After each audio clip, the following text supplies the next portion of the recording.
ఇంకొకడు మొన్న బాపట్లలో సభ పెట్టి వస్తే రాజశేఖర్ రెడ్డి బిడ్డ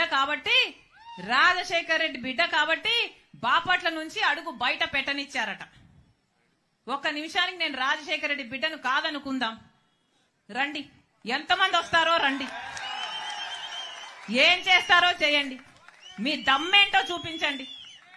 సిగ్గుండాలి కదా రాజశేఖర్ రెడ్డి గారి పేరు పెట్టుకుని రాజశేఖర్ రెడ్డి గారి ఆశయాల కోసమని నిలబడ్డామని చెప్పుకుంటూ ఇంత దయనీయంగా, ఇంత దరిద్రంగా, ఆడ మగ తేడా లేదు, ఉచ్చం నీచమని తేడా లేదు, 5 సంవత్సరాలలో అన్ని మాటలు తప్పారు, ఘోరంగా పరిపాలన చేశారు. రాజశేఖర్ రెడ్డి గారి సంక్షేమ పాలనకు జగనన్న పాలనకు నక్కకు నాగలోకానికి ఉన్నంత తేడా ఉంది.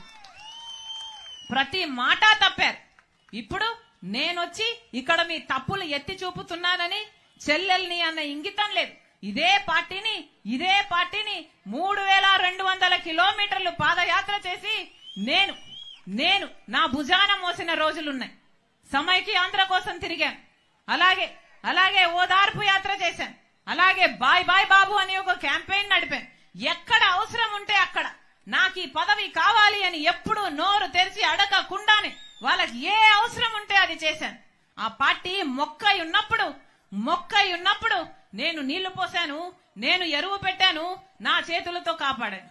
ఇప్పుడు అది చెట్టయింది. చెట్టయ్యాక నా అవసరమే లేదు అంటున్నారు కదా. మీ అహంకారమే చూపిస్తున్నాయి మీ మాటలు. ప్రజలు గమనిస్తున్నా. మళ్ళీ చెప్తున్నా, నేను ప్రజల